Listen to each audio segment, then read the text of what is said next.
Boa noite, professor. Essa é a tarefa experimental 4 sobre MUX e DMUX. Meu nome é Fabrício e aqui nesse projeto 1 a gente tem que executar um circuito onde qualquer alteração nos interruptores vai mudar o estado do LED. E aqui, primeiramente, a gente tem que executar o circuito através da tabela da verdade e minimizar ele com o diagrama de Carnot. E aí a gente vai ter esse circuito aqui no Proteus, onde se eu ligar aqui, ele já inicia ligado, e se eu apertar qualquer botão, ele muda o estado do LED ali.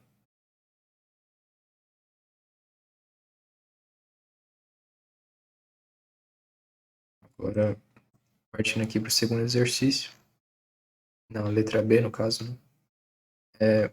A gente faz o mesmo projeto, só que utilizando o MUX 74151.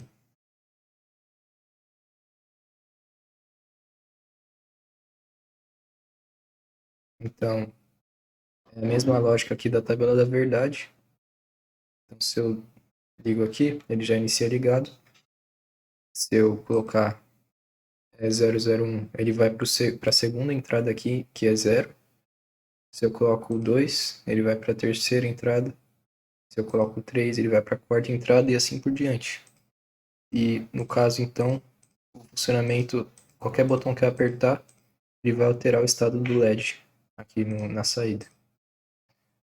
O exercício 3, a gente tem que executar isso só que com um mix de 4 entradas, então a gente tem que colocar eles em paralelo.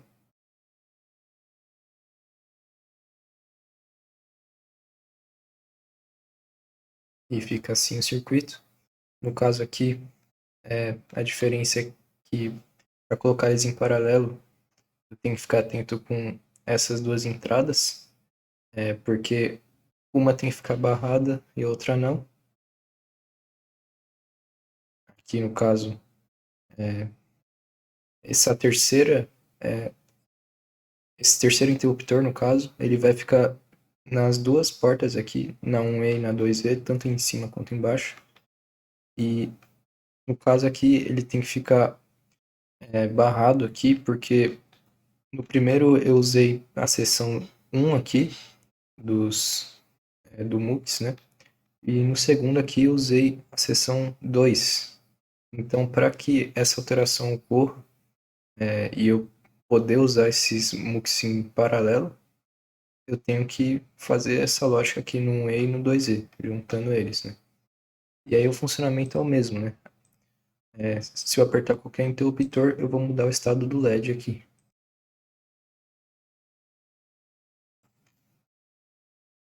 Agora aqui no projeto 2, a gente tem que desenvolver uma transmissão serial, o multiplexador e o demux. Então, o que tiver aqui na entrada vai ser o que a gente vai encontrar na saída. Então, aqui primeiramente eu usei o MUX 4, né? No caso, no projeto tem que usar o MUX 4 e o demux 4 na saída, né? Então aqui no Proteus a gente vai ter esse circuito. No caso, o demux que eu utilizei foi o 74LS139, que no caso a gente vai ter esse funcionamento aqui. Quando eu tenho 0 aqui na entrada, eu vou estar colocando essa primeira entrada aqui na primeira entrada aqui do demux. E no caso, a gente utiliza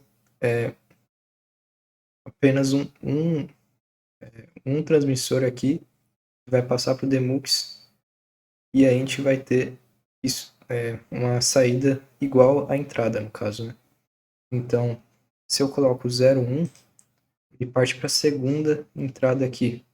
E aí ele vai ter essa segunda entrada aqui sendo apresentada na saída.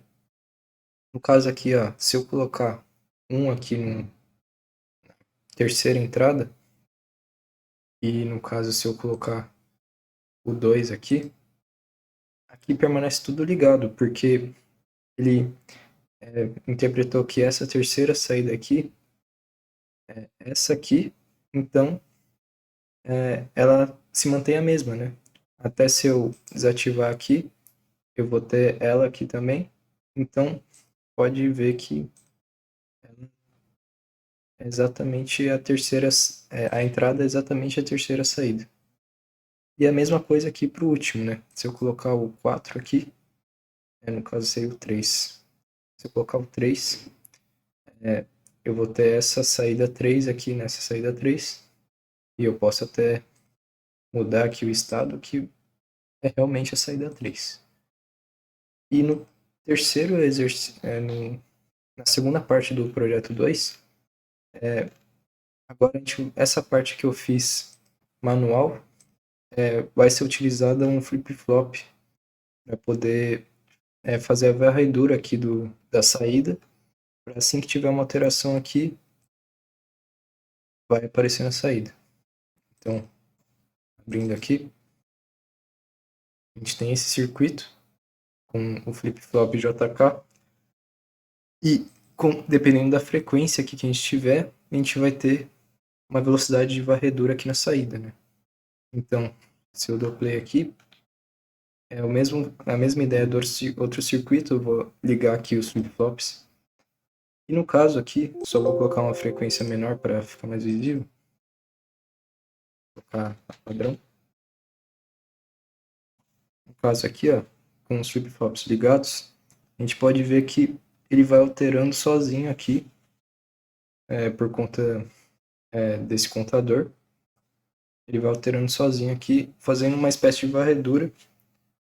Assim que eu tiver, por exemplo, se eu ativar a segunda saída aqui, segunda entrada no caso, aqui ó, quando passou pela essa segunda entrada na saída, ela se manteve essa, porque é exatamente o que está na entrada. Ó. Se eu até desativar, aí ela aparece aqui como zero. E, por exemplo, se eu ativar essas duas últimas, ela passa por aqui, e está ativado, e ela já volta ali para o primeiro. Então, realmente, o que eu coloco na entrada é o que tem na saída. Se eu aumentar a frequência, isso pode ficar ainda menos visível, essa varredura. Então, não vai ficar totalmente invisível, né? Mas já aumenta bastante a velocidade. Então, se eu ativo essas duas últimas, só vai ficar aparecendo a varredura aqui, mas a varredura também está sendo executada embaixo, porque é justamente o que está acontecendo aqui, né? Porque está aparecendo os dois uns. Tá na segunda e na terceira entrada, aparece aqui na saída. E se eu desativar tudo, aparece tudo desativado na saída. E em relação à simulação é isso, professor. Obrigado pela atenção e até a próxima.